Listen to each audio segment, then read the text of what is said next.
Hello everybody, Uber here with a video for today. If you know me, you know me. If you don't, hi, I am Uber.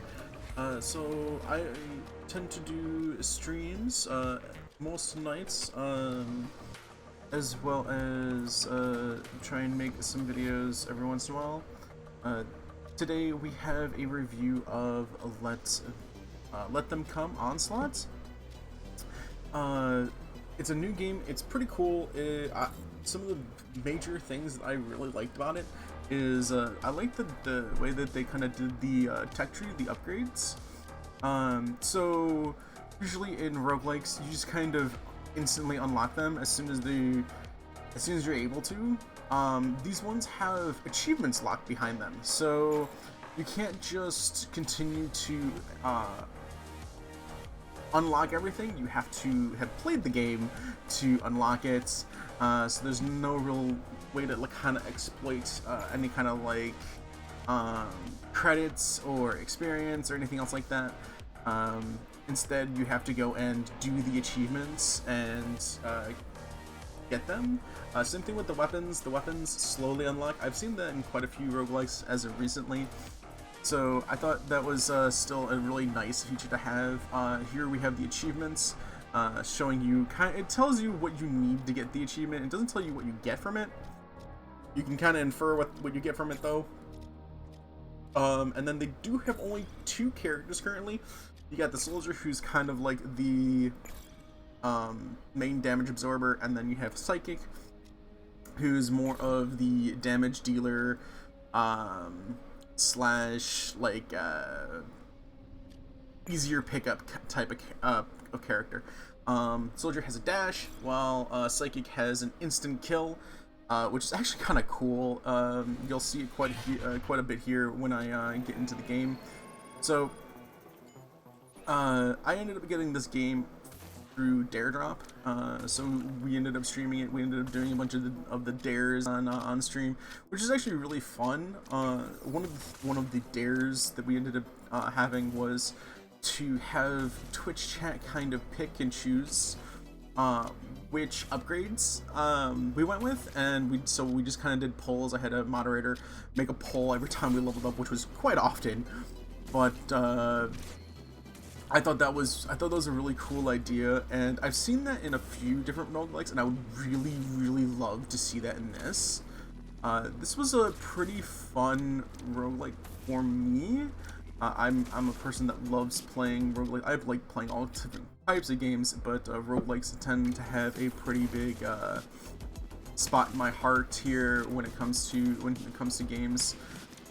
So having these kinds of games pop up on my feed to play, as a sponsorship is really nice. One of the nice things about this game is, so a lot of roguelikes I've been playing lately are more of a 2D-ish style. This is kind of more of a 3D and 2D mix, which I thought was really cool. I like the art style. I've always loved pixel arts. So having kind of like a pixely art style, and kind of incorporating a more stylized UI was also really kind of nice. Usually most games kind of stick with one. I thought this was an interesting way of kind of combining the two. My one downside is the amount of blood in the game. I tend to not like a ton of blood in my games. It makes me nauseous, but for some reason, and I usually even in pixelated games, lots of blood tends to again make me feel sick. But for some reason, this one doesn't really do that too much. I was kind of concerned about it when I first saw it, when I first started streaming it, but for some reason it doesn't seem to affect me as much. So I mean, if anyone else has that kind of thing going for them, let me know if this triggers that or not. Anyway, so one of the other things that I really liked about the game is the amount of different abilities, not necessarily abilities, but attacks. I feel like the game so like I said, I've played a lot of roguelikes. Some roguelikes tend to have not enough variety, and I end up tending to only pick like certain ones. This one I feel like I can kind of go into it and pick all the different ones, and each ability is unique enough that I feel like I can use it and not really get sick of it, kind of thing, or not really have a feeling of every single run's the exact same. Something that I haven't really tried, because I'm a big baby when it comes to these, is the hard mode. There is a hard mode for the game. At the start of the game, you can pick kind of some things that you start with. So you can choose the weapon that you start with from unlocked weapons. You also have a difficulty. There is a hard difficulty. I kind of want to try. I haven't tried it yet. It is something that I plan on possibly doing on stream. I do plan on streaming this again because I did really thoroughly enjoy it. But yeah, I mean, the game has lots going on, a lot going on, as well as it not feeling easy. I think that because I've played so many roguelikes before, so many of these bullet hell type games before, I felt like I did have a little bit more of an advantage when it came to playing this. That, like, my first attempt, I ended up dying about halfway through, and then the second time, I ended up actually living all the way through it. So something that's also kind of interesting about this is you don't have a lot of bosses. So one of the things that roguelikes tend to have that are like this, they tend to have bosses about every 5-ish minutes. You have these little mini bosses that pop up, but it isn't until you get the 2-minute mark that you have the big mean boss. And the big mean boss, you don't actually have to kill. I again, my second run, I kind of found that out, and I was kind of surprised by that, because usually time stands still until you've defeated the big baddie boss. But in this game, it doesn't. Again, giving it kind of like a unique stand to the game. Again, I having played so many of these, I haven't seen that before, where it continues. The timer continues. Some of the things that I really hope that they add or change in the game, I would love Twitch integration. I found that playing with my viewers, being able to pick and choose what upgrades I got was very cool, and it gave it a little bit more of a challenge. I was still able to complete the map, but them changing things up and making it so that I had a harder time doing certain things made it very interesting. If they would be capable of doing this. So another Twitch integration idea would be to add in viewers get to add a wave. So as you're watching this, you can kind of see that there's a few waves here and there that kind of happen. It slowly changes out what's on the screen, which kind of enemy is on the screen. There is one point where you get a bigger wave, so to speak. These are kind of called like swarms in some games and stuff like that.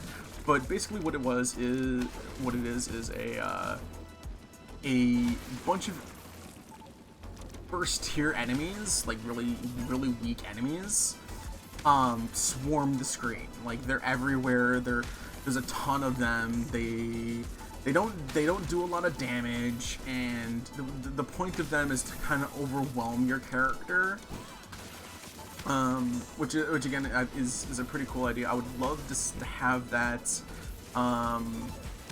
be initiated by viewers.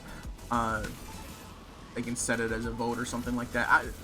There's a ton of ways of doing it, but I would really like to see that. I'd like to see some Twitch integration or stream integration with this. I think that would really just give that extra pop to this game. But all in all, I've really liked the feel of it. I've liked the challenge from Daredrop to kind of have my viewers pick and choose what's kind of going on.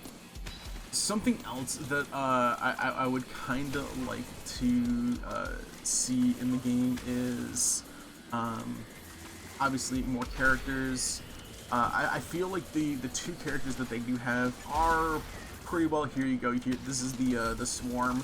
These are lower tier enemies. They're extremely weak, but you kind of get overwhelmed by them. I end up having to use my Mind Blast a few times to clear things out because everything was swarming me, and I have a really slow weapon.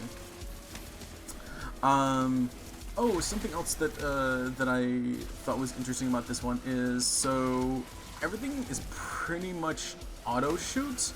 There are a few weapons that are based on the direction your character is facing, but a lot of it is auto aim.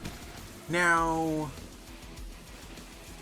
I'm kind of hit or miss on games like that, especially roguelike and bullet hells like this, because you are at the mercy of RNG. And you can see throughout this, I ended up kind of getting screwed. Oh, not necessarily screwed, but I ended up getting fairly worried about it quite often because the sniper would lock onto things that I wasn't, directions that I wasn't going and stuff like that. It's not bad that the gun was doing that. It's I sometimes I like a little bit more control of where my abilities are firing. But with how many things you can get, how many attacks you can get, which is I believe five abilities to deal damage. I feel like there's enough it jumps around enough areas that it doesn't really affect you too much. Something else that I would kind of like to see in this is, again, kind of a personal preference thing here, is random picks. What I mean by that is a button that randomly will pick a kind of like a challenge. It'll randomly pick an upgrade for you. So basically, you just never have to worry about picking anything. You just kind of go, and it just picks for you. It gives it a little bit more of a challenge. That would be kind of cool. Not something that's needed or anything else like that. I wouldn't take off points for them not having it. Actually, I don't ever see roguelikes with that. That would be something that I would like to see in roguelikes for some reason. I don't know why. I guess I like the extra challenge of just them just kind of like RNG messing me up. But all in all, I really enjoyed this game. Again, I plan on streaming it again. I plan on showcasing it a little bit more. I want to do some of the hard mode. I would like to finish up the last planet. This is the first planet, so if you want to see the other planets, you can either check out the stream. You can also go get it yourself. The game is fairly cool looking. It's cool enough looking that I think the $8 price is definitely worth picking up. Most roguelikes that I see that are like good like this are 15 to 20 bucks. So an $8 price tag on it isn't too bad. I believe can't remember for sure, but I believe that the game has will be having a sale for the Black Friday, the holiday, the Thanksgiving sale on Steam. So that would also be another good time to pick it up. If you want to try the game out for yourself, they also do have a demo. The demo is still up for people, even though the game is fully launched. I haven't checked out the demo, but from what I'm seeing on all their advertisements and stuff, it's basically going to be like the first level, and it's going to be completely playable. So, I mean, that's pretty cool. I don't know how many weapons or anything else like that they have unlocked, but it does show that the demo looks like it will have quite a bit to it.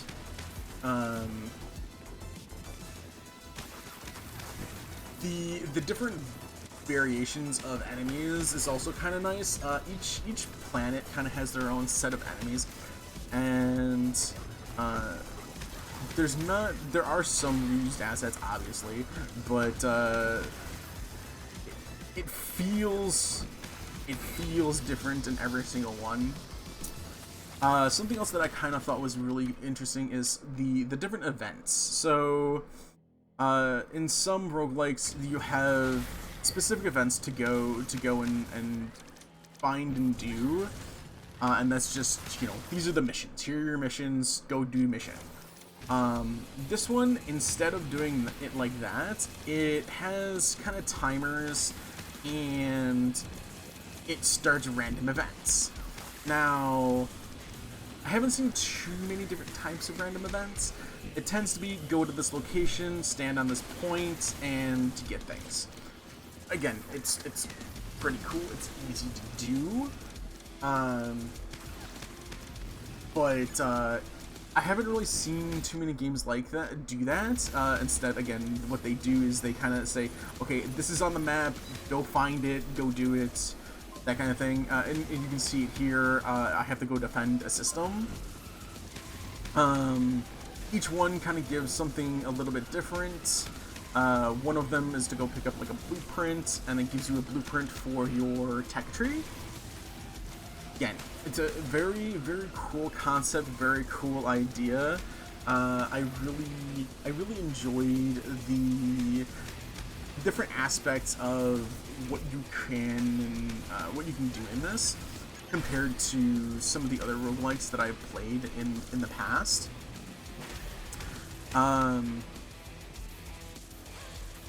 Yeah, some of the things that I would like to possibly see in the future is just that I would really love that Twitch integration.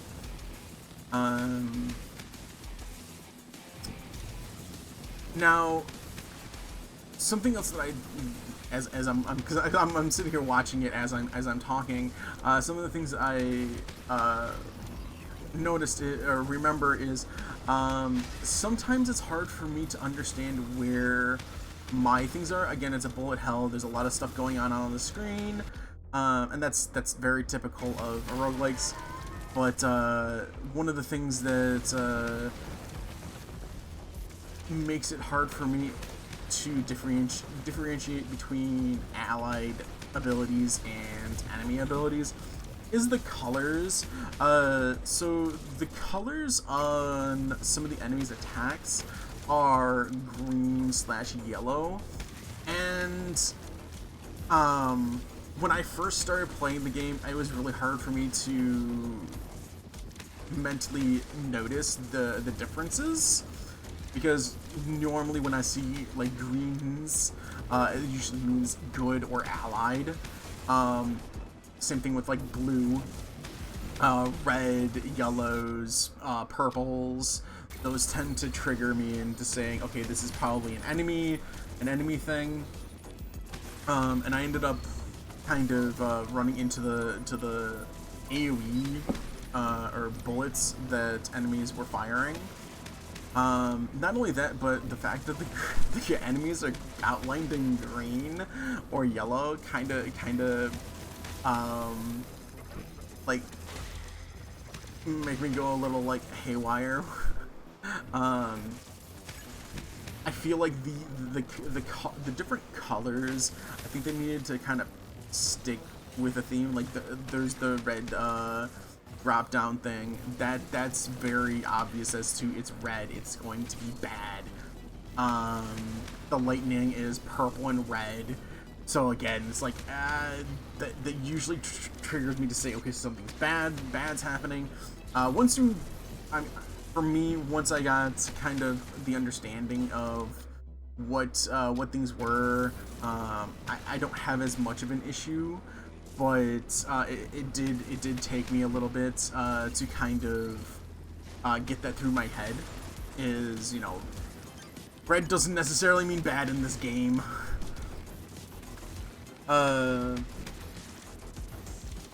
So all in all, I would kind of rate this game. Basically, would I go back and purchase the game? Absolutely. Do I think it's worth picking up? Absolutely. Absolutely is worth picking up. Absolutely is worth trying out.